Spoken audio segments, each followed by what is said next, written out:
अस्सलाम वालेकुम। निखारी online magazine में खुश आमदीद। उम्मीद करते हैं कि सब लोग खैरियत से होंगे। हादा किस नंबर 22 हुरुलैन मुस्तफ़ा। हाफा काफ़ी देर तक कमरे में बैठी रही थी। हबूर इसके सामने आयशा से माजरत कर चुकी थी। हाफा ने तो इसे आयशा की तरफ जाने का मशवरा दिया था जिसे हबूर रद्द कर चुकी थी।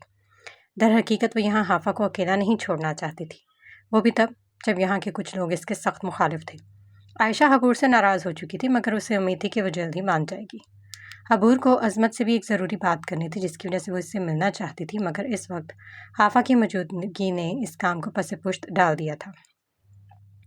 दाफतन हाफा अपने दुपट्टे से नकाब करती खड़ी हो गई। हबूर ने इसे चौंक कर देखा। ये कहाँ जा रही थी? उसने मोबाइल एक जानब रखा और उसकी जानिब मुतवज्जो हुई। उसे हाफा के इरादे ठीक नहीं लग रहे थे। कहाँ जा रही हो? दुपट्टे का पल्लू दुरुस्त करता हाफा का हाथ थमा। इसकी एक नज़र हबूर की जानिब उठी। नकाब से छलकती आंखें हबूर को बेतासुर लगी थी। हाफा उसे खामोशी से देखती रही तो हबूर उसकी जानिब लपकी। हाफा ने गहरा सांस भरा। अंकल के पास जा रही हूँ। इसके स्पाट लहजे पर हबूर की आंखें फैल गई। यकबैग उसने हाफा का हाथ थाम लिया। हाफा ने बेतासुर निगाहों से उसके चेहरे पर फैलता खौफ देखा, मगर इसकी डर की तोजही उसे समझ न आ सकी। तुम कहीं नहीं जा रही, आराम से बैठ जाओ। उसने हाफा को वापस सोफे पर बिठाने की कोशिश की, मगर हाफा वैसे ही खड़ी रही। उसे अब हबूर की कोई बात नहीं सुननी थी। हबूर, यहाँ मौजूद किसी इंसान को भी मुझसे बदतमीजी करने का या मुझे कैद करने का कोई हक नहीं है, तुम्हें भी नहीं। उसने कतियत भरे लहजे में से बावर करवाया था कि अब वो यहाँ नहीं रुकेगी। हबूर के चेहरे पर परेशानी फैल गई। वो इसे कैसे समझाती? तुम बाबा हजूर के पास जाकर क्या करोगी? वह अब हाफा का हाथ छोड़ चुकी थी। इस सवाल पर हाफा हल्का सा मुस्कुरा दी। इनसे कहूंगी कि मुझे यहाँ से जाने दें। हबूर ने तासुब से अपना सर हिलाया। उसे हाफा की सोच पर यूं अफसोस हुआ था जैसे किसी बड़े को किसी बच्चे की सोच पर अफसोस होता है। और तुम्हें क्या लगता है कि वो हवेली का दरवाज़ा खोलकर कहेंगे कि जाओ बेटा, तुम भी जाओ और अपने भाई को भी ले जाओ? इसका अंदाज मजाक उड़ाने वाला था। हाफा इसकी बात पर बुरा मान गई। हबूर ने एक नज़र उसके चेहरे की जानिब देखा। होश के नाखून लो हाफा, वो तुम्हें बिल्कुल पसंद नहीं करते, तुम्हें कैद खाने में डलवा देंगे। इसकी बात पर भी हाफा के तासुरात में कोई तब्दीली नहीं है। हबूर इसकी साबित कदमी देखती रह गई। हाफा, मेरी बात का यकीन करो, वो मुसालहाना अंदाज में बोली। वो अपने बाबा हजूर को अच्छे से जानती थी और हाफा के लिए इनकी नापसंदीदगी से भी वाकिफ थी। ऐसे में वो जानते पूछते हुए हाफा को बाबा हजूर के पास कैसे भेज देती? मुझे एक दफ़ा कोशिश तो करने दो। वो इस बात का पछतावा महसूस नहीं करना चाहती थी कि उसने यहाँ से निकलने की कोशिश ही नहीं की।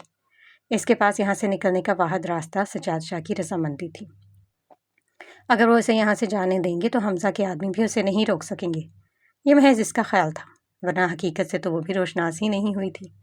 सजाद शाह इसकी आज़ादी का रास्ता नहीं बल्कि कैद का परवाना थे। इसकी बात पर हबूर ने उसे बेबसी से देखा। वो क्यों इसकी बात नहीं सुन रही थी। उसने लंबा सांस भरा और सोफे पर बैठ गई। ठीक है, जाओ और कोशिश करके देख लो। बाबा हजूर इस वक्त अपने कमरे में होंगे। उसने गोया हार मान ली थी। अगर हाफा कोशिश करना चाहती तो उसे रोकने वाली वो कौन होती थी? कोशिश करने वालों को उनकी मर्जी कर देनी चाहिए, वरना मुँह पर इनके दिलों पर पछतावे का बोझ कायम रहता है। हाफा इसकी जानिब देखकर हल्का सा मुस्कुरा दिया और फिर इसका शुक्रिया अदा करती दरवाजे की जानिब बढ़ी। वो दरवाज़ा खोलती बाहर निकली तो हबूर दरवाजे की जानिब देखती रही। चंद लम्हे गुजर गए और फिर कुछ बड़बड़ाते हुए उसके पीछे लपकी। बाबा हजूर का भी कोई भरोसा नहीं था। वो हबूर के कमरे से निकली तो बाएं जाने वाली राहदारी से जीने नीचे उतरते दिखाई दिए। वो चारों ओर नजरें दौड़ाती जीने उतरने लगी। हबूर ने तो उसे ये बता दिया था कि सरदार साहब अपने कमरे में थे, मगर इनके कमरे का रास्ता नहीं बताया था। वो जीने से उतरी तो उसे कई अजीब नजरों का सामना करना पड़ा। लाउंज में खानदान की चंद खवातीन बराजमान थी जो उसे तनफ्फुर से तक रही थी। वो सबको नज़रअंदाज करती एक मुलाजमा की जानिब बढ़ी जो एक मेज़ पर मौजूद गुलदान साफ कर रही थी। हाफा इसके पास रुकी तो मुलाजमा ने उसकी जानिब देखा। खानदान की खवातीन जो यकीनन कल वाले वाक़े के मुतल्लिक़ गुफ्तगू कर रही थीं, उसे यूं खामोश देखकर खामोश हो गई। गोया वहीं कोई अरसे से कुछ न बोला हो। सबको गोया सांप सूंघ गया था। हाफा ने मुलाजमा से सजाद शाह के कमरे के मुतल्लिक़ इस्तफसार किया तो उसने जीनों के एक जानिब मौजूद दरवाजे की जानिब इशारा किया। हाफा इसका शुक्रिया अदा करती उसकी कमरे की जानिब बढ़ गई, जबकि वहाँ मौजूद खवातीन ने मायनी खेजी से एक दूसरे की जानिब देखा।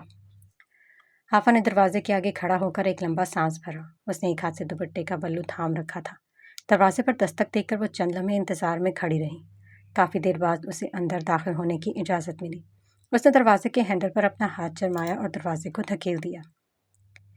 इसी लम्हे उसके पीछे हबूर आ खड़ी हुई। दरवाज़ा दरमियाने में ही रुक गया और उसने गर्दन मोड़कर हबूर को देखा। जवाबन हबूर हल्के से कंधे उचकाकर मुस्कुरा दी। आफा की आंखों की चमक में इजाफा हुआ। बाबा हजूर अपनी आरामदेह कुर्सी के साथ टेक लगा इन दोनों को दरवाजे में ज़्यादा देख रहे थे। उन्होंने अपनी ऐनक उतार दी जो वो कभी कभार पहना करते थे। ऐनक को सामने मेज़ पर रखते हुए उनकी नज़र मेज़ पर धरे सुर्ख औराक वाले एल्बम पर पड़ी। उन्होंने कनखियों से दाखिल होती हाफा और हबूर को देखा।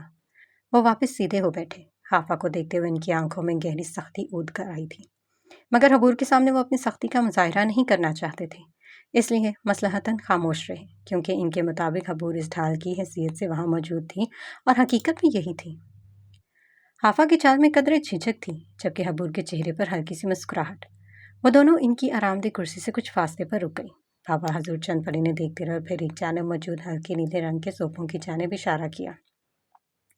हबूर हाफा का हाथ थामती सोफे की जानिब बढ़ गई। चंद पल वो दोनों सोफे पर बराजमान थी।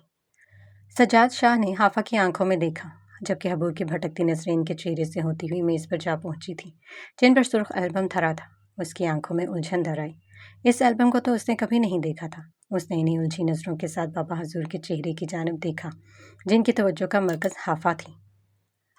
कहो, कैसे आना हुआ? इनके बराह रास्त मुखातिब करने पर कुछ पल के लिए हाफा घबराहट का शिकार हुई थी, मगर फिर जल्द ही संभल गई। उसने उनकी जानिब देखा। हबूर, बाहर जाए, मुझे इससे आपकी मौजूदगी में बात नहीं करनी। इससे पहले हाफा कुछ बोलती इनकी रोकदार आवाज़ कमरे में गूंजी। हाफा और हबूर ने बैक वक्त उलझकर इनकी जानिब देखा। इनके चेहरे पर किसी तासुर का पहरा नहीं था। फिर उन्होंने एक दूसरे को देखा। दोनों के चेहरे उलझे हुए थे। मगर बाबा हजूर, उन्होंने हाथ खड़ा करके उसे मजीद कुछ कहने से बाज रखा। हबूर एकदम से खामोश हो गई। उसने अपना सर झुका दिया और वो खड़ी हो गई। कुछ देर बाद वो इस्तराब के आलम में बाबा हजूर के कमरे से के बाहर टहल रही थी। कहो लड़की। हबूर के जाने के बाद फ़कत उनके तासुरात में नहीं बल्कि लहजे में भी वाज़ेह फ़र्क आया था। इनकी नज़रों और लहजे से हकारत झलकने लगी थी। हाफा इन्हें हैरत से तकती रह गई। चंद पल ऐसे ही गुजरे और फिर वे सीधे हो बैठे। मुझे यहाँ से बाहर जाना है। इसका लहजा भी लचक था। सजाद शाह ने नखवत से अपना सर झटक दिया। हाफा को इनका अंदाज ग्रां गुजरा था। वो इससे इस तरह पेश नहीं आ सकते थे। इसके तासुरात सख्त हो गए। शौक से जाओ, मुझे तुम्हारा यार रोके रखने में कोई दिलचस्पी नहीं है। कदूरत भरा लहजा। हाफा की आंखों में उलझन फैल गई।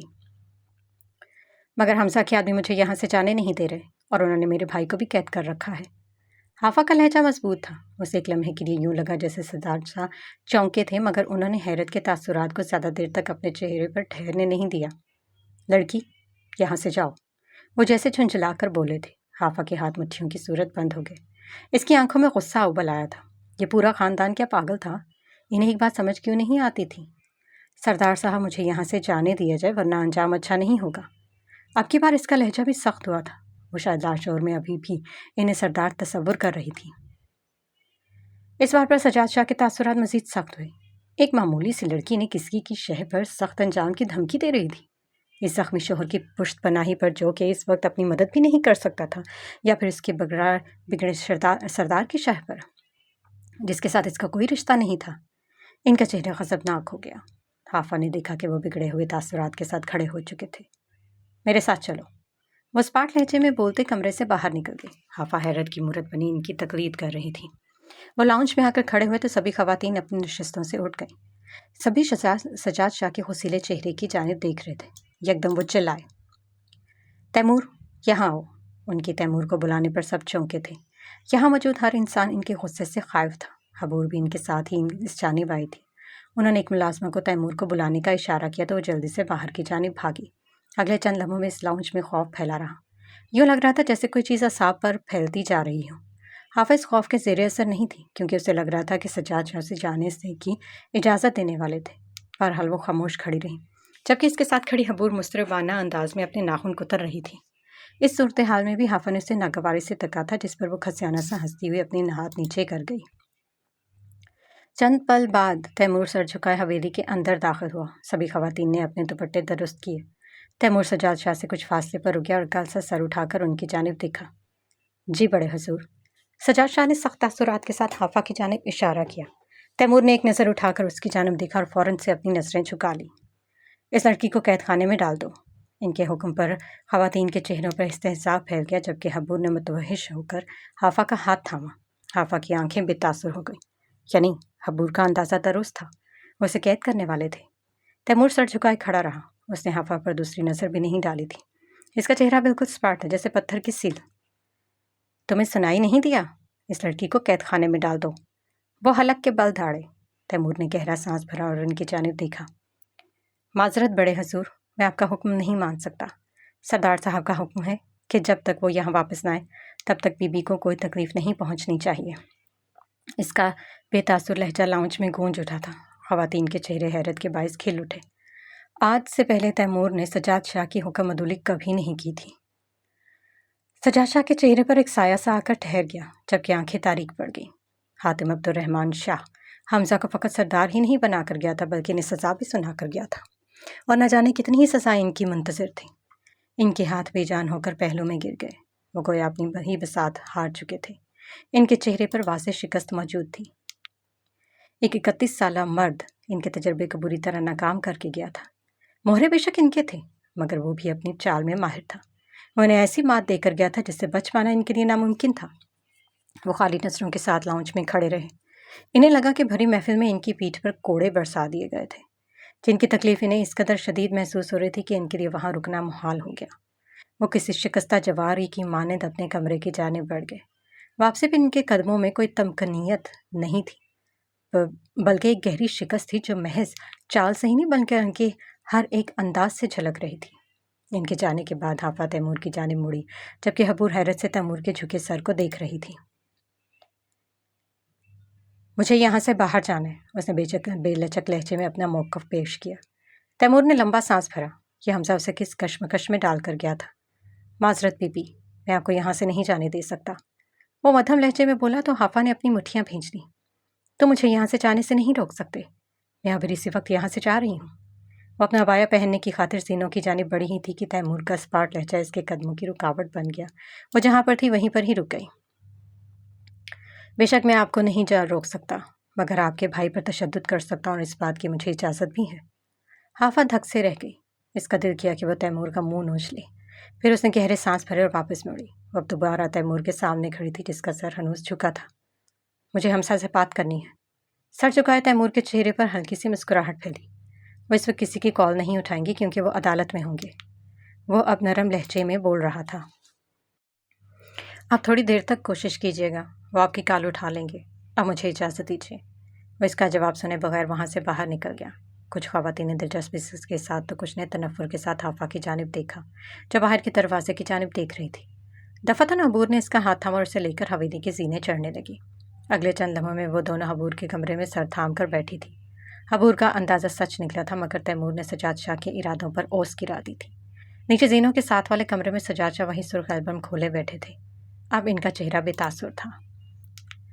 कमरे में वापस आकर हबूर के चेहरे पर गैर मामूली तासुरात फैले हुए थे। वो अंदर दाखिल होते ही सोफे पर ढह गई थी।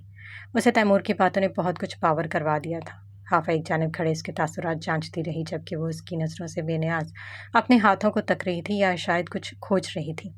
न जाने ऐसी क्या बात हुई थी कि उसके चेहरे पर सरासीमगी फैल गई थी। उसने वो अपना दुपट्टा कंधों पर फैलाया और उसके करीब बैठ गई। उसने अभी भी लॉन का सब्ज़ लिबास सेबतन किया हुआ था। उसके पास बैठने पर हबूर नहीं चौंकी, बल्कि इन्हें उदास निगाहों से अपनी हथेलियों को देखती रही। क्या हुआ? उसने मध्यम लहजे में सवाल किया। मैं हमजा से बात नहीं करूँगी। उसके लहजे की सोगवारियत हाफा को अपने अंदर उतरती महसूस हुई। उसने हबूर के चेहरे की जानिब देखा। किस बात ने उसके इरादे को बदल दिया था? क्यों? हबूर अपने दोनों हाथों को मलने लग गई। हाफा ने तहय्युर से उसकी हरकत को देखा। दफतन हबूर उदासी से मुस्कुरा दी। इसकी मुस्कुराहट में कितना ही दर्द था। मैं भूल गई थी कि मैं जिस ख़ानदान से ताल्लुक़ रखती हूँ वहाँ की लड़कियों को मोहब्बत करने की इजाज़त नहीं है, और इनकी मोहब्बत के अंजाम पर इन्हें गैरत के नाम पर कत्ल कर दिया जाता है। हाफा का वजूद थम गया।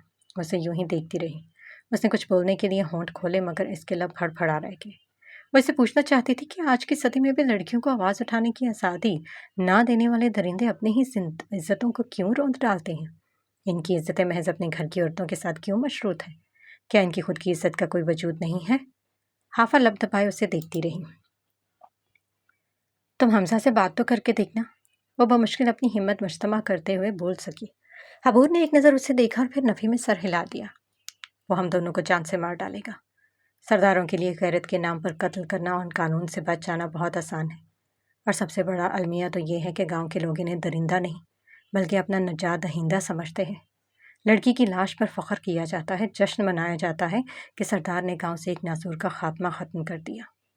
اس کا وجود ہلکا ہلکا کپ کپا رہا تھا، مگر پھر بھی وہ مضبوط لہجے میں کہتی جا رہی تھی۔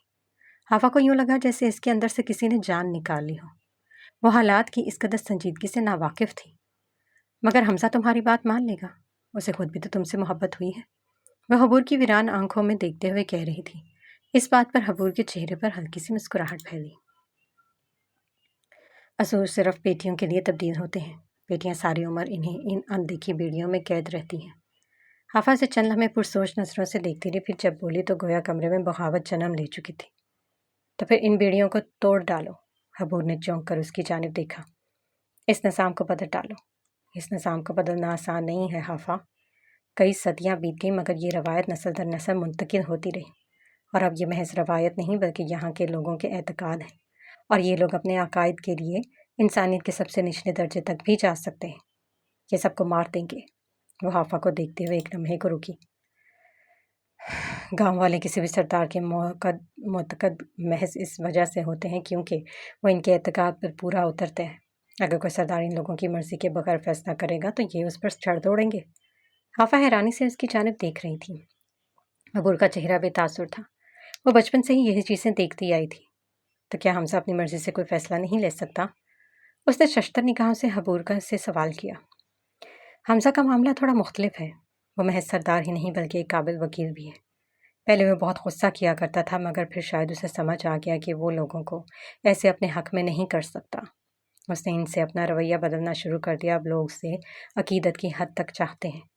اس نے اپنی بات مکمل کر کے لمبا سانس بھرا۔ پھر تم یہ کیسے کہہ سکتی ہو کہ لوگ اس کی بات نہیں مانیں گے؟ اس نے اپنے دماغ میں ابھرتے سوال کو پوچھا۔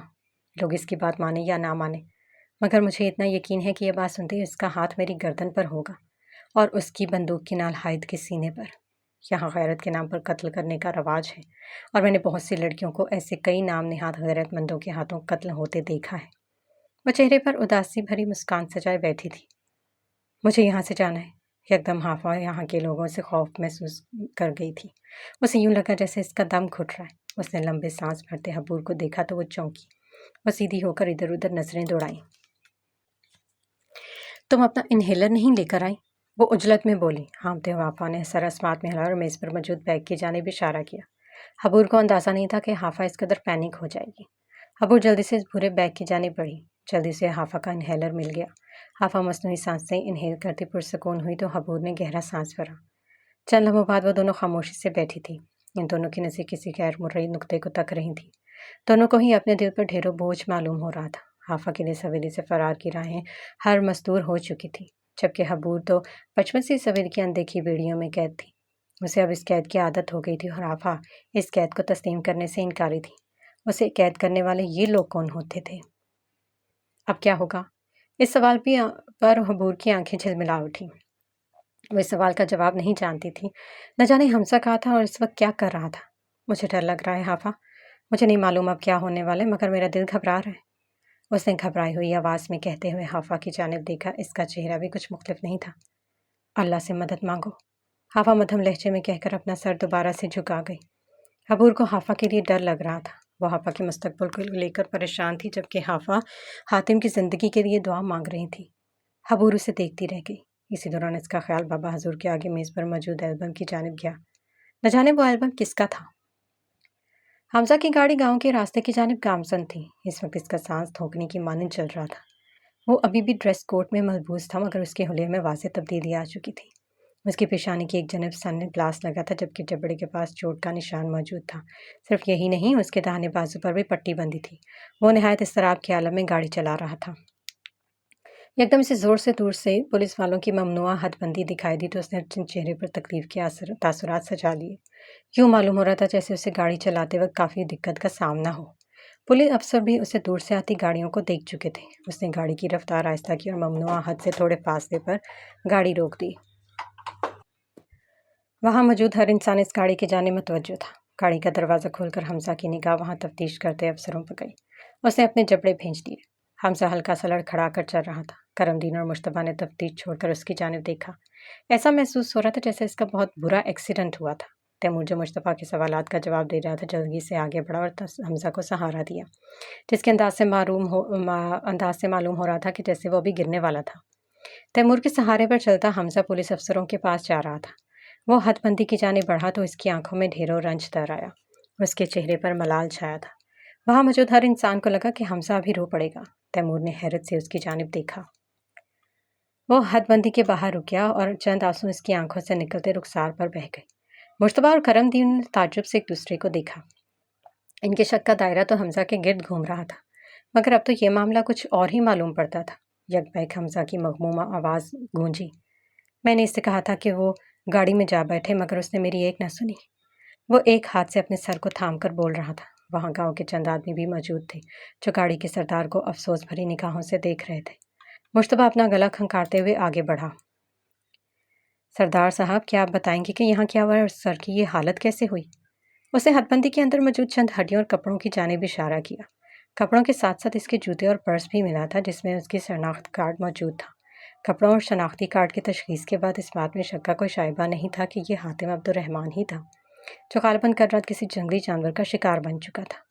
इस इलाके में जंगली जानवरों खसूसन भेड़ियों की फरावानी थी और कवी इम्कान था कि किसी भेड़िए ने हातिम पर हमला कर दिया था। हमजा अभी भी तैमूर का सहारा लिए खड़ा था, जबकि इसकी आंखें नम थी। इस सवाल के पर इसके चेहरे पर पुरसोच तासुरात छा गए। यूं लग रहा था जैसे वो कुछ याद करने की कोशिश कर रहा था। मुश्तबा के साथ खड़ा करमदीन कागज़ और कलम पकड़े इसके बोलने का इंतज़ार कर रहा था।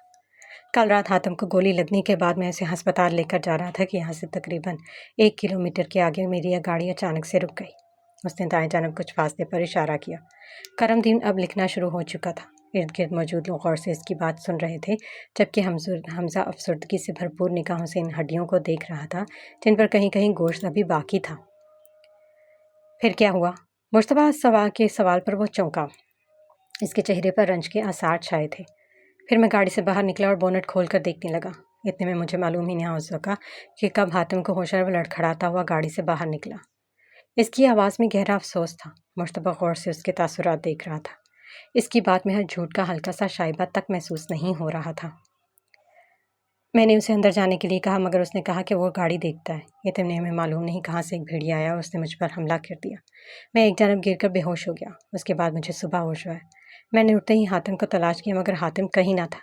मेरे एक अहम केस की समाअत थी, जिस वजह से मुझे फ़ौरन शहर जाना पड़ा। वो लंबा सांस भरता खामोश हो गया।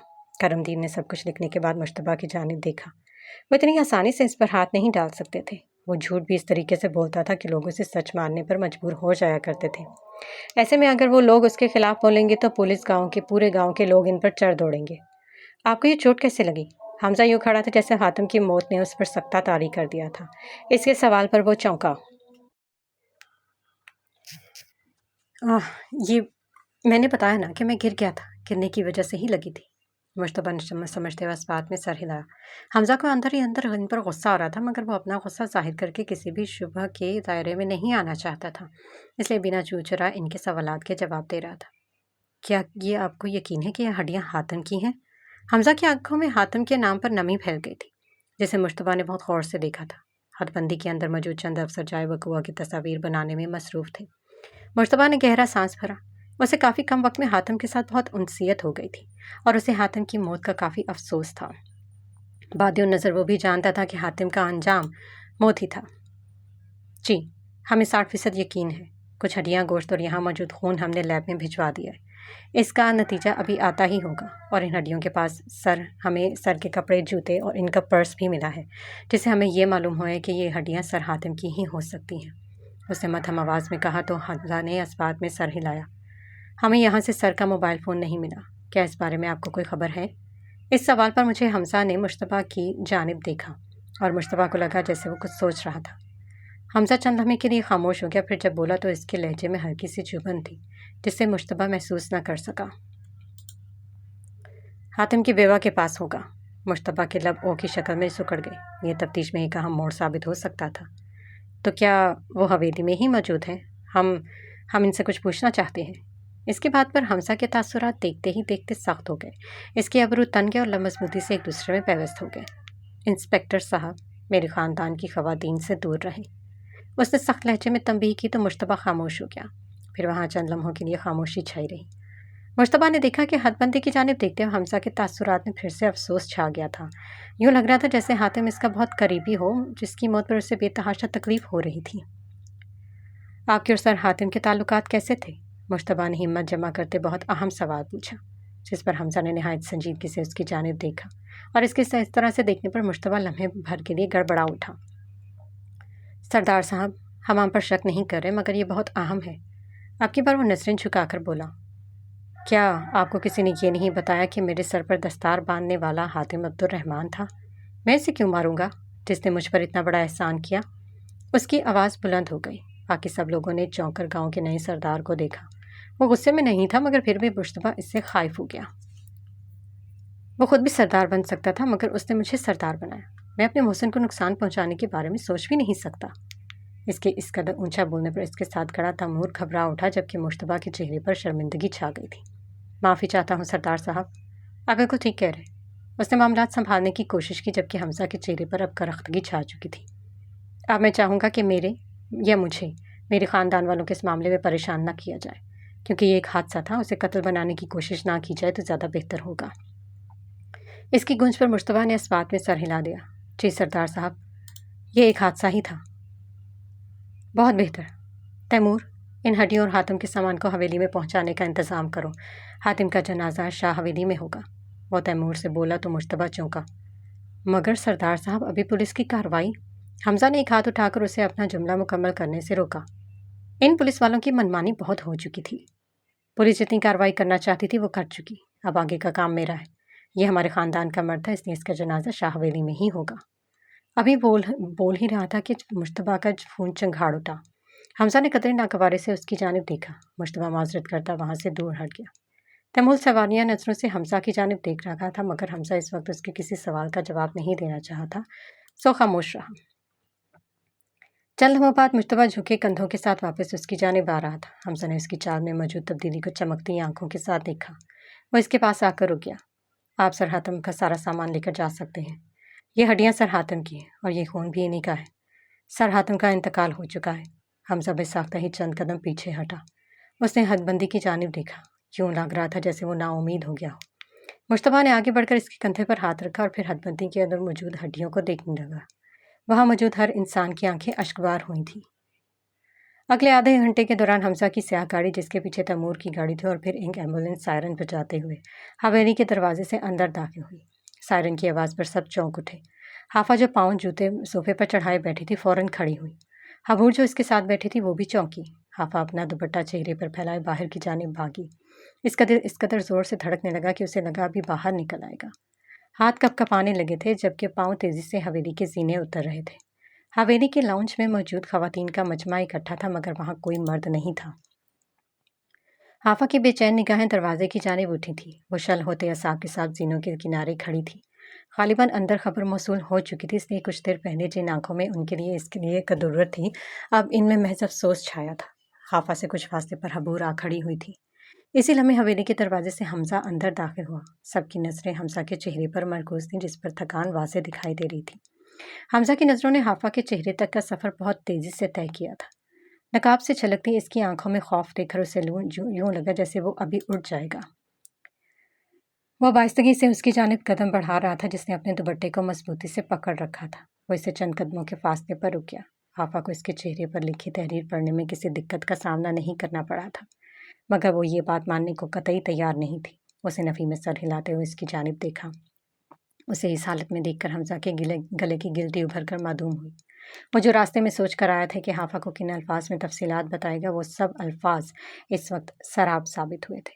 وہ پوری دنیا کے سامنے پوری یقین کے ساتھ جھوٹ بولنے والے سعید حمزہ شاہ سے اس وقت حافہ کے سامنے ایک سچ نہیں بولا جا رہا تھا۔ اس لمحے اسے شدت سے احساس ہوا تھا کہ وہ بھلے پوری دنیا سے جھوٹ بول سکتا تھا، مگر اس لڑکی کے سامنے اس کی زبان کنگ ہو جایا کرتی تھی۔ وہ اسے جھوٹ نہیں بول سکتا تھا۔ اس نے گہرا سانس بھرا اور پھر حافہ کی جانب دیکھا۔ اسے یوں لگا جیسے اس کی سیاہ آنکھیں سے تسخیر کر رہی تھی، اور تسخیر ہونے کے لیے وہ مکمل طور پر تیار تھا۔ اس کے تمام جذبات جھوٹے ہو سکتے تھے، فریب ہو سکتے تھے، مگر اس ایک لڑکی کے ساتھ جڑا ہر جذبہ مقدس تھا، حقیقی تھا۔ وہ اسے تکلیف نہیں دینا چاہتا تھا، مگر اسے تکلیف دینا اس وقت ضروری تھا۔ اس نے اپنا تھوک نکلا۔ حافظ، حاتم نہیں رہا، ہی از نو مور، اسے مدھم لہجے میں کہتے ہوئے اس سے اپنی نظریں چرائیں۔ حافظ کو یوں لگا جیسے کسی نے پگھلتا ہوا سیسا اس کی سماعت میں انڈیل دیا تھا۔ وہ لڑکھڑا گئی، مگر حبور نے اسے سہارا دیا۔ سانسیں رک گئی تھیں، یوں لگا جیسے وقت ابھی تھم گیا ہو۔ اس کے الفاظ لبوں پر ہی جم گئے۔ سینے میں اس قدر تکلیف اٹھی کہ اسے محسوس ہی نہیں ہوا کہ وہ کہاں کھڑی تھی۔ اس کے ہاتھ بے جان ہوتے اس کے پہلو میں آ گرے، اور اس سے پہلے کہ اس کے دوپٹے کا پلو اس کے چہرے سے ہٹتا، اس کے سامنے کھڑا حمزہ بے ساختہ ہی اپنی نظریں جھکا چکا تھا۔ حویلی کی زینوں کے کنارے پر کھڑے شعلہ صاحب کے ساتھ کھڑی حافظ، اور اس کے سامنے نگاہیں جھکائے کھڑا گاؤں کا سردار سید حمزہ شاہ۔ حمزہ کی نگاہیں اس کے قدموں پر مرکوز تھیں۔ وہ ننگے پاؤں کھڑی تھی۔ اس کے پاؤں کی انگلیاں سرخ پڑ چکی تھی کیونکہ وہ بہت تیزی سے سینے اتر کر نیچے آئی تھی۔ حمزہ بے حس و حرکت کھڑا اس کے قدموں کی انگلیوں کو دیکھتا جا رہا تھا۔ وہ اپنے جوتے اتار کر اسے دینے والا تھا کہ یکدم اسے محسوس ہوا کہ قدم اس کے نزدیک آ رہے تھے۔ اسے لگا اگر اس نے اپنی آنکھیں بند نہ کی تو اس کی محبت کا مقدس طلسم ٹوٹ جائے گا۔ اس نے گہری سانس بھر کر نہایت ادب کے ساتھ اپنی آنکھیں بند کر لیں۔ وہ اس کے بہت قریب کھڑی تھی، اس قدر قریب کہ حمزہ کو لگا اس کا سانس تھم جائے گا۔ حمزہ اسے دیکھنا چاہتا تھا، مگر نہ جانے ایسی کون سی قوت تھی جس نے اس پر اپنے پہرے بٹھا دیے تھے، اور وہ چاہنے کے باوجود بھی اپنی آنکھیں نہیں کھول سکتا تھا۔ وہ اتنا بے بس صرف حافظ نعیم کے سامنے ہو سکتا تھا۔ وہ سب کے لیے سالم بن سکتا تھا، مگر اس کے لیے اپنا دل سخت نہیں کر سکتا تھا۔ اس کی تمام برائیاں اس کے سامنے ماند پڑ جاتی تھیں۔ اگلے ہی پل اسے حافظ کے ہاتھ اپنے گریبان پر محسوس ہوئے۔ اس نے اپنا سانس تک روک لیا۔ حبور حافظ کو پیچھے کرنے کی کوشش کر رہی تھی، جبکہ وہ آنکھیں بند کیے خاموشی سے کھڑا تھا۔ آج سے پہلے کسی کا ہاتھ اس کے گریبان تک نہیں پہنچا تھا، مگر اس لڑکی کے علاوہ اس کے دل تک بھی تو کوئی نہیں پہنچا تھا۔ وہ دھیرے سے مسکرایا۔ حاتم تمہارے ساتھ کیا تھا؟ تم نے اس کے ساتھ کچھ کیا ہوگا۔ وہ مر نہیں سکتا، وہ نہیں مر سکتا۔ وہ بے ربطگی کے ساتھ چلا رہی تھی۔ اس کا دوپٹہ اس کے سر سے ہوتے ہوئے کندھوں پر ڈھلک گیا تھا، اور اسے اس لمحے اس بات کا احساس نہیں ہوا۔ اسے فقط حاتم کو دیکھنا تھا۔ وہ یہ بات نہیں مان سکتی تھی کہ حاتم مر گیا تھا۔ نہیں، وہ یہ بات تسلیم نہیں کرے گی۔ حاتم نے اسے کہا تھا کہ اسے کچھ نہیں ہوگا، پھر وہ کیسے مر سکتا تھا؟ نہیں، حاتم نہیں مرا۔ سنا تم نے؟ وہ نہیں مرا۔ وہ چلا رہی تھی، چیخ رہی تھی۔ اس نے حمزہ کا گریبان چھوڑ دیا تھا، مگر وہ ابھی بھی اسی سے مخاطب تھی۔ حمزہ ہنوز آنکھیں بند کے اس کی چیخو پکار سن رہا تھا۔ یکدم حمزہ نے اس کی چیخوں کو تھمتے سنا۔ اس کی چیخو پکار اب رک چکی تھی۔ یوں لگا جیسے سناٹا چھا گیا ہو۔ اس نے اپنی آنکھیں کھولنی چاہی، مگر نہیں کھول سکا۔ وہ اپنی انگوٹھی بھینچ کر رہ گیا۔ حمزہ، حافظ بے ہوش ہو گئی ہے۔ حبور کی بات نے اسے ہلا کر رکھ دیا۔ اس نے دوسری جانب رخ موڑ کر اپنے بالوں پر ہاتھ پھیرا۔ انہیں کمرے میں لے جاؤ، میں ڈاکٹر کا انتظام کرتا ہوں۔ وہ جلدی سے کہتے ہوئے حویلی سے باہر نکل گیا، جبکہ حبور نے چند ملازماؤں کی مدد سے حافظ کو عائشہ کے کمرے میں لٹا دیا تھا۔ ڈاکٹر کچھ دیر بعد عائشہ کے کمرے سے نکلی تو حبور اور حمزہ جو باہر دروازے پر کھڑے اس کا انتظار کر رہے تھے، فوراً اس کی جانب لپکے۔ باہر حاتم کے جنازے کی تیاریاں جاری تھیں۔ پورے گاؤں کے لوگ اس جنازے میں شرکت کرنا چاہتے تھے۔ صوفیہ بیگم کو بھی اطلاع دی جا چکی تھی، اور اب ان کی آمد کے بعد ہی جنازہ متوقع تھا۔ وہ اعصابی کمزوری کی وجہ سے بے ہوش ہو گئی تھی۔ زیادہ فکر کرنے کی بات نہیں ہے، مگر کوشش کریں کہ ان پر کسی قسم کا ذہنی دباؤ نہ ڈالا جائے، ڈاکٹر پیشہ ورانہ انداز میں کہہ رہی تھی۔ جسمانی طور پر وہ ٹھیک ہے، مگر ذہنی طور پر بہت دباؤ کا شکار ہے۔ اسے کب تک ہوش آ جائے گا؟ اب کی بار حبور نے پوچھا۔ میں نے انجیکشن لگا دیا ہے، امید ہے کہ کچھ ہی دیر میں ہوش آ جائے گا۔ کوشش کیجیے گا وہ پرسکون رہے، ورنہ ان کی حالت مزید بگڑ سکتی ہے۔ وہ سنجیدہ لہجے میں کہنے کے بعد ان سے اجازت لیتی وہاں سے چلی گئی۔ پیچھے حبور اور حمزہ کھڑے رہ گئے۔ حبور نے حمزہ کی جانب غور سے دیکھا، جو کمرے کے بند دروازے کی جانب دیکھ رہا تھا، جبکہ اس کے چہرے پر تشویش چھائی تھی۔ حبور ایک قدم نزدیک آئے۔ تم نے حاتم کو مارا ہے نا؟ اس نے مدھم لہجے میں کہا۔ حمزہ کے تاثرات سخت ہوئے۔ اس نے گردن موڑ کر اپنے ساتھ کھڑی حبور کو دیکھا، جو چپتی نگاہوں سے اسے دیکھ رہی تھی۔ اس نے سینے کے گرد بازو لپیٹے اور اس کی جانب مڑا۔ اور تمہیں کیوں یہ لگا؟ اس نے حبور کی بات کی تردید نہیں کی تھی۔ اس پاٹ نظروں سے حبور کی جانب دیکھ رہا تھا۔ حبور کے لہجے میں شک نہیں، یقین تھا، اور وہ پولیس والوں کی طرح اسے خاموش نہیں کروا سکتا تھا۔ حبور نے بھی اسی کے انداز میں اپنے سینے کے گرد بازو باندھ لیے۔ اب وہ ایک دوسرے کی جانب دیکھ رہے تھے۔ حمزہ، میں تمہیں بہت اچھے سے جانتی ہوں، تم مجھ سے جھوٹ نہیں بول سکتے۔ اس کے انداز پر حمزہ تمسخر سے مسکرا دیا۔ حبور صاحبہ، کیا آپ روشنی ڈالیں گی کہ میں نے آپ سے کون سا جھوٹ بولا ہے؟ یہ حقیقت ہے کہ اس نے حبور سے کوئی جھوٹ نہیں بولا تھا۔ حبور کو جو بھی معلوم ہوا وہ وہاں موجود لوگوں کی زبانی معلوم ہوا۔ تو کیا حاتم کی موت کی ذمہ دار تم نہیں ہو؟ وہ بڑے سکیڑی چپتی آواز میں بولی تو حمزہ دھیرے سے مسکرا دیا۔ قطعی نہیں، اسے نفی میں سر ہلایا۔ اس کی موت کی ذمہ دار تو وہ بھیڑیا ہے نا؟ پولیس والوں کو جائے وقوع سے کسی بھیڑیوں کا سلیبہ بھی ملا ہے۔ ہاں، اس نے تو حاتم کو گولیاں ماری تھی اور پھر اسے بے سہارا چھوڑ دیا تھا۔ اب حاتم کی موت اس گولیوں کی وجہ سے تو نہیں ہوئی تھی، تو وہ اس کی موت کا ذمہ دار کیسے ہوا؟ وہ پرسوچ انداز میں مسکرایا۔ تو اس بھیڑیے کا حاتم پر حملہ کرنا تمہاری کارستانی ہوگی؟ وہ کسی صورت میں یہ ماننے کو تیار نہیں تھی کہ حاتم کی موت میں حمزہ کا کوئی ہاتھ نہیں تھا۔ خدا کا خوف کرو حبور، میرے پاس بھیڑیا کہاں سے آیا؟ اس کی بات پر حبور نے تمسخر سے اپنا ایک ابرو اٹھایا اور حمزہ کی نگاہوں میں دیکھا۔ خدا کا خوف تمہیں کرنا چاہیے سردار حمزہ شاہ۔ حافہ کی اس حالت کی ذمہ دار فقط تم ہو اور دعویٰ کرتے ہو کہ تمہیں اس سے محبت ہے۔ یہ کیسی چاہت ہے جس کے لیے تم نے اس کی خوشیاں چھین لی؟ اب کی بار حمزہ کی آنکھوں میں کوئی تاثر نہیں آ پڑا تھا۔ وہ اس بار چہرے کے ساتھ اس کی جانب دیکھ رہا تھا۔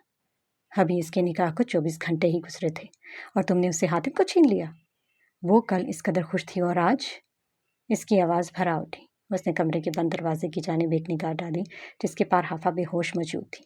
حمزہ کی سپاٹ نگاہیں حبور کے چہرے پر تھی جس نے اس کو مجرم ٹھہرا کر کٹہرے میں کھڑا کر ڈالا تھا۔ پتہ ہے، کل کو جب تم اور حاتم ایک ساتھ کھڑے تھے تو ایک جان دو قالب لگ رہے تھے۔ لوگوں کی نظریں تم لوگوں پر ٹھہر نہیں رہی تھی۔ ایسا لگ رہا تھا جیسے دو بھائی ایک ساتھ کھڑے ہوں۔ وہ دروازے کی جانب دیکھتی کہہ رہی تھی۔ اس نے اپنے آخری جملے پر حمزہ کے چہرے کے تغیرات کو نہیں دیکھا تھا۔ اس کے آخری جملے پر حمزہ کا دل زور سے دھڑکا تھا۔ اس کے ہاتھ بے ساختگی میں اپنے پہلو پر گرے تھے۔ اس کی نگاہوں کے سامنے کل شام کا منظر چھایا تھا جہاں حاتم اس کے سامنے کھڑا تھا، اس سے قد میں 1 انچ دراز۔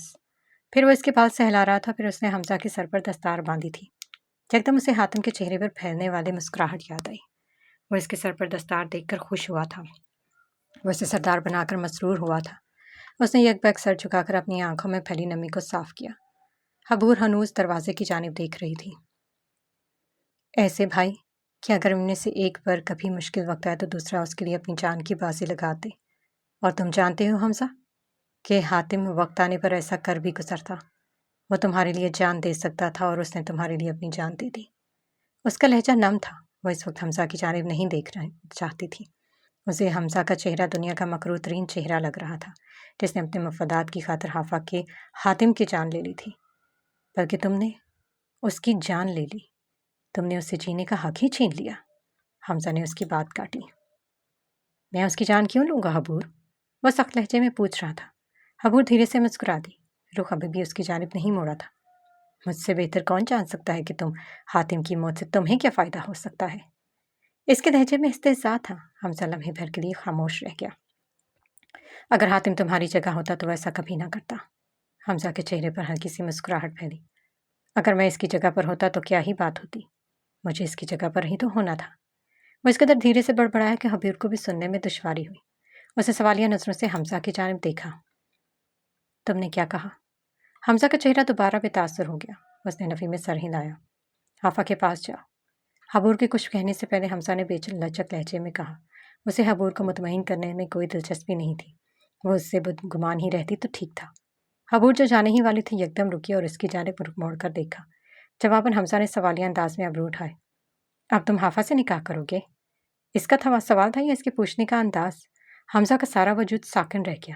اس نے بند دروازے کی جانب دیکھا اور پھر گہرا سانس بھرا۔ حبور کو چند لمحے کے لیے لگا کہ حمزہ کی قوت گویائی سلب ہو چکی تھی۔ وہ جواب کے انتظار میں دروازے کے پاس کھڑی رہی۔ ابھی تم جاؤ۔ وہ محض اتنا ہی بول سکا۔ حبور نے اپنے کندھے اچکائے اور اس کی جانب دیکھا۔ ایک بات یاد رکھنا، کام والے اسے سردانی تسلیم نہیں کریں گے۔ وہ دروازہ کھولتی اندر غائب ہو گئی جبکہ حمزہ وہاں کھڑا بند دروازے کو گھور رہا تھا۔ وہ اسے مٹھائی کا ڈبہ لے کر اپنے گھر میں داخل ہوا تھا۔ اس کے چہرے سے ہی نہیں بلکہ انگ انگ سے مسروریت جھلک رہی تھی۔ یوں لگ رہا تھا جیسے اس کی بہت بڑی خواہش پوری ہو گئی تھی۔ اس کے چال میں بھی ایک عجیب قسم کا بانک پن تھا۔ وہ مٹھائی کا ڈبہ ہاتھ میں لیے ہلکی آواز میں گنگناتا ہوا فہمیدہ بیگم کے کمرے میں داخل ہوا جو کہ بستر پر لیٹی تھی۔ ان کے چہرے پر نکاہت جھلک رہی تھی۔ उसने एक कुर्सी घसीटी और इनके पास जा बैठा। आहट पर उन्होंने अपनी आंखें खोली तो अपने जवान बेटे को पास बैठा देखकर इनकी झुर्रियों सदा चेहरे पर हल्की सी मुस्कुराहट फैल गई। उन्होंने कुछ बोलने की कोशिश की मगर हलक से आवाज़ नहीं निकल सकती। इनकी हालत देखकर हायद के चेहरे की मुस्कुराहट सिमट गई। मिठाई का डिब्बा एक तरफ रखा और इनके बेजान होते हाथ थाम लिए। वह चंद लम्हे इनके हाथों पर अपना चेहरा रखे बैठा रहा। इनके लम्स में किस कदर सुकून था। वह आंखें मूंदे बैठा था कि इनके हाथों में जुम्बिश हुई। अब आपकी तबीयत कैसी है? हायद के फिक्रिया अंदाज पर वो मुस्कुरा दी थी। ठीक हो। काफ़ी देर बाद वो बोली तो हायद के चेहरे पर उदासी फैल गई। आप क्यों भूल जाती हैं कि मैं आपका सबसे छोटा बेटा हूँ? वो इनकी आंखों में देखते हुए कह रहा था। वालिदैन की वफ़ात का सबसे ज़्यादा नुकसान उनकी आखिरी औलाद का होता है, इसलिए तो कहती हूँ कि शादी कर लो। वो मध्यम आवाज़ में बोले तो दिमाग में फंदकी आंखों वाली लड़की की छवि उभरी। वो लंबा सांस भर कर रह गया। बादियों नज़र उसे भी मालूम था कि ऐसा नहीं हो सकता। उसके दिमाग में एक गज़ल की याद ताज़ा हो गई और उसने आंखें बंद कर ली। एक नया रिश्ता पैदा क्यों करें हम? बिछड़ना है तो झगड़ा क्यों करें हम? खामोशी से अदा हो रस्म दूरी, कोई हम हंगामा बर्पा क्यों करें हम? वफा, इखलास, कुर्बानी, मोहब्बत, इन अब लफ्ज़ों का पीछा क्यों करें हम? हमारी ही तमन्ना क्यों करो तुम? तुम्हारी ही तमन्ना क्यों करें हम? किया था अहद जब लम्हों में हमने, तो सारी उम्र इफ़ा क्यों करें हम? नहीं दुनिया को जब परवाह हमारी, तो फिर दुनिया की परवाह क्यों करें हम? वो बस्ती है मुसलमानों की बस्ती, यहाँ कारे मसीहा क्यों करें हम? ये मिठाई क्यों लाए थे? हायद के पुरसोच इन्हें को उनकी मध्यम आवाज़ ने तोड़ डाला। उसने धीरे से अपनी आंखें खोले और मिठाई के डब्बे की जानिब देखा। एकदम से उसकी सारी खुशी मांद पड़ गई। उनकी सवालिया नजरें हायद के चेहरे पर जमी थी। मुझे यूनान के एक होटल के मालिक का फ़ोन आया था। वो मिठाई के डब्बे को देखते हुए मध्यम आवाज़ में बोला था। इसकी बात पर इनकी आंखें हैरत और खुशी के बायस फैल गई। कुछ ऐसी ही हालत चंद घंटों पहले हायद की भी हुई थी जब उसने वो फ़ोन कॉल सुनी थी। उसे अपने होटल में एक सिंगर की ज़रूरत है। इसके होटल में ज़्यादातर पाकिस्तान और इंडियंस ही आते हैं, इसलिए ज़बान का मसला नहीं है। जब उसने ये खबर सुनी थी तो वो सातवें आसमान पर उड़ रहा था और अब न जाने तबीयत पर इतनी कसाफत क्यों छा गई थी। उसे अपने बदलते मिजाज पर गुस्सा आया था। क्या वाकई? इसके बरक्स फहमीदा बेगम के चेहरे पर मुसरत फैली हुई थी। हायद ने धीरे से इस बात में सर हिलाया। मगर मैंने इससे थोड़ी मोहलत मांगी है। इसे हैरत हुई थी कि यूनान के रेस्टोरेंट के मालिक ने उसे किसके तवज्जुह से कॉल की थी। फिर हायद की उलझन भी उसी ने दूर कर दी। उसे हायद का नंबर यूनिवर्सिटी से मिला था और गालिबन उसने हाल में होने वाले मुकाबले में इसकी आवाज़ सुनी थी। क्यों? मैं अपना घर बनाकर यूनान जाना चाहता हूँ, ताकि वहाँ सुकून से रह सकूँ। उसकी बात पर फहमीदा बेगम की आंखों में उम्मीद के जुगनू टिमटिमाने लगे। तो फिर तुम शादी करके जाओगे? उन्होंने पूरी उम्मीद लहजे में पूछा। हायद इन्हें देखता रहा, फिर धीरे से नफ़ी में सर हिलाया। नहीं अम्मा, मैं शादी नहीं कर सकता। आप मिठाई खाएं। इससे पहले वो कोई और सवाल दागती, हायद ने इनकी तवज्जो मिठाई की जानिब मबसूल करवाई, जो कि इनकी पसंदीदा थी। इनके इस मौजू पर मजीद बात ना करने पर हायद ने शुक्र का सांस भरा। सूफिया बेगम एक बड़ी सी चादर में खुद पर लपेटे हुए नईम साहब के साथ हवेली के बैरूनी दरवाजे पर खड़ी थी। उन्होंने एक नज़र इस अजीम शान हवेली पर डाली और तब से ही बेहिस्सो हरकत वहाँ खड़ी थी। एक दरवाजे की जानिब एक दरवाज़ा भी था, जहाँ से लोग जोक दर जोक अंदर जा रहे थे। गालिबन वो बाकी मर्दाना हिस्से का दरवाज़ा था। जब से नईम साहब ने इन्हें हातिम की मौत की खबर सुनाई थी, तब से ही उन्हें एक चुप सी लग गई थी। इनकी खामोशी यहाँ आकर भी नहीं टूटी थी। हवेली के बाग में लोगों का तांता बंधा हुआ था और हर कोई अंदर दाखिल होते हुए वहाँ खड़ी खातून पर एक ज़रूर नज़र डालता था, जो इर्द गिर्द से बेनियाज इस हवेली को यकटुक देख रही थी। चलो सूफिया, मैयत को इंतज़ार नहीं करवाते, उन्होंने नम लहजे में कहा। वो टस से मस ना हुई। इनके कदम ज़मीन पर जमे रहे। नईम साहब ने इनका हाथ पकड़कर अंदर ले जाने की कोशिश की। इनके हाथ को सूफिया बेगम ने दृष्टि से झटक दिया। नईम साहब से अपनी बहन की ये हालत देखी नहीं जा रही थी। हातिम की मौत की खबर मिलने के बाद इनकी आंखों में से एक आंसू नहीं बहा था। यूँ मालूम हो रहा था जैसे इनकी आंखें रोना भूल गई थी। वो इस कदर खुश्क वीरान थी कि अब नईम साहब को इनसे खौफ महसूस होने लगा था। सूफिया, यहाँ तक आ गई हो तो अब अंदर भी चलो। वो इनके रवैये से आजिज़ आ चुके थे और इसलिए चिल्लाकर बोले। इर्द गिर्द मौजूद चंद लोग इस जानिब मतवज्जो हुए। इनके चिल्लाने पर वो होश में आई। नहीं, नहीं। बिल आखिर वो कुछ बोली। इनकी आवाज़ में सदियों की वीरानी थी, जैसे किसी ने अपने हाथों से अपना बाग सेंचा, अपना आशियाना बनाया और वो एक पल में रेत के ढेर में बदल गया हो। خاک ہو گیا ہو۔ کیا نہیں؟ میں اس حویلی میں نہیں جاؤں گی، وہ اب کی بار پہلے سے زیادہ اونچی آواز میں چلائیں۔ نعیم صاحب نے شاکی نگاہوں سے ان کی جانب دیکھا۔ ارد گرد موجود لوگ ان کی گفتگو سننے کے لیے رک چکے تھے۔ نعیم صاحب نے ایک نگاہ ان پر ڈالی اور پھر سے صوفیہ بیگم کی جانب متوجہ ہو گئے، جو ابھی بھی نفی میں سر ہلا رہی تھی۔ جس حویلی کے دروازے میرے شوہر اور بیٹے کی زندگی میں مجھ پر بند رہے، ان دونوں کے مرنے کے بعد میں اس دہلیز کو پار نہیں کر سکتی۔ ان کی آواز کی گونج دور تک گئی تھی اور وہاں موجود ہر انسان نے حیرت سے اس جانب دیکھا تھا۔ صوفیہ، حاتم کی میت اندر ہے، تمہیں اندر جانا ہوگا۔ کچھ لوگ دوڑ کر اندر اطلاع پہنچانے گئے تھے۔ مجھے اپنے بیٹے کی میت اس حویلی کی دہلیز سے باہر چاہیے۔ سجاد شاہ، ایک ماں تم سے اپنے بیٹے کی میت مانگتی ہے۔ وہ دروازے کی جانب دیکھ کر چلائی تھی اور ان کی آواز اس جانب آتے سجاد شاہ اور حمزہ تک بخوبی پہنچی تھی، مگر وہ دروازے کے اس پار ہی رک گئے تھے۔ ایک ماں تم سے اس کے بیٹے کی میت کا مطالبہ کرتی ہے۔ میرے بیٹے کا جنازہ اس حویلی سے نہیں اٹھے گا۔ وہ حلق کے بل چیخ رہی تھی۔ نعیم صاحب بھی اب پیچھے ہٹ چکے تھے۔ جہاں اس کی زندگی میں اس کا داخلہ ممنوع تھا، میں اس حویلی سے اس کا جنازہ نہیں اٹھنے دوں گی۔ یہ میرے بیٹے کی میت کی بے حرمتی ہے۔ ان کی آواز کپ کپانے لگی تھی۔ حمزہ نے غور سے سجاد شاہ کے چہرے کی جانب دیکھا تھا، جو یہ بات سنتے ہی ہر درجہ تاریک ہو چکا تھا۔ سجاد شاہ، میں تمہارے گناہوں کا اشتہار نہیں لگانا چاہتی، اس لیے مجھے مجبور نہ کرو۔ میرے بیٹے کی میت واپس کر دو۔ اب کی بات وہ رو پڑی تھی، جبکہ دروازے کے پار موجود سجاد شاہ کے چہرے کی رنگت متغیر ہو گئی تھی۔ تو کیا اب بھی کوئی گواہ باقی تھا؟ ان کی دانست میں تو سب ختم ہو چکے تھے۔ یکدم وہ کھڑی ہو گئی اور دروازے کی جانب دیکھا۔ مجھے معلوم ہے کہ تم لوگوں نے حاتم کی جان لی ہے۔ تم لوگوں کو معلوم ہو گیا تھا کہ وہ یہاں کے راز جان چکا ہے، اسی طرح تم لوگوں نے آنسوں کے ریلے کے باعث ان کی آواز بھرا چکی تھی۔ اسی لیے تم لوگوں نے عبد الرحمن کو مار دیا۔ تم لوگوں نے میرے عبد الرحمن کو مار دیا تھا۔ ان کی آواز کے درد نے وہاں موجود لوگوں کے دلوں کو چیر کر رکھ دیا۔ وہ پہلی دفعہ اس حویلی کی دہلیز پر آئی تھی اور انہوں نے آتے ہی سب سے حساب مانگنا شروع کر دیا تھا، اور اب حاتم بھی تم لوگوں کی بربریت کا شکار ہو گیا۔ حمزہ یہ سمجھنے کی کوشش کر رہا تھا کہ یہ خاتون سجاد شاہ کے علاوہ کس سے مخاطب تھیں، اور یہ بات تو طے تھی کہ اس سارے تماشے کے بعد وہ سجاد شاہ کے ساتھ ایک تفصیلی ملاقات کرے گا، جس کا بنیادی مقصد ان رازوں کے متعلق جاننا تھا جس کے بارے میں یہ خاتون اور حاتم گفتگو کر رہے تھے۔ میں پہلے خاموش ہو گئی تھی، مگر حاتم کے قتل پر خاموش نہیں رہوں گی۔ ان کی اس بات پر نعیم صاحب نے آگے بڑھ کر انہیں سنبھالنا چاہا، کیونکہ وہ نہیں چاہتے تھے کہ یہاں صوفیہ بیگم کے لیے خطرہ پیدا ہو، مگر وہ تو بولتی جا رہی تھی، کیونکہ پہلے ان کے پاس کھونے کو فقط حاتم عبد الرحمن تھا اور آج بھی انہوں نے کھو دیا تھا اسے۔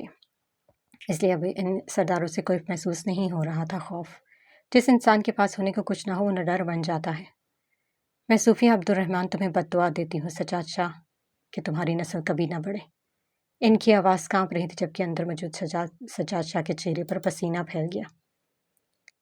ایک وقت آئے گا جب سجاد شاہ گڑھ کے دستار سر پر سجانے کے لیے کوئی تیار نہیں ہوگا۔ ایک ماں تمہیں بد دعا دیتی ہے سجاد شاہ، تم اپنی آنکھوں سے اپنے خاندان کو بکھرتا ہوا دیکھو گے۔ ایک ماں کی آہ دل سے ہوتے ہوئے لبوں سے نکلی اور عرش تک جا پہنچی۔ ہر کوئی اس آواز کی کر پر کانپ اٹھا تھا۔ اللہ تمہیں غارت کرے سجاد شاہ، تم نے ہمارے ہنستے بستے گھر کو تباہ کر ڈالا۔ خدا تمہیں غارت کرے، وہ مدھم آواز میں بڑبڑا رہی تھی۔ اس سے قبل وہ لڑکھڑا کر گرتی، نعیم صاحب نے انہیں سنبھال لیا۔ انہوں نے نم آنکھوں کے ساتھ اپنی بہن کو دیکھا جو بڑبڑاتی جا رہی تھی۔ اندر موجود سجاد شاہ ان کی باتوں کو سن کر بری طرح گھبرا اٹھے۔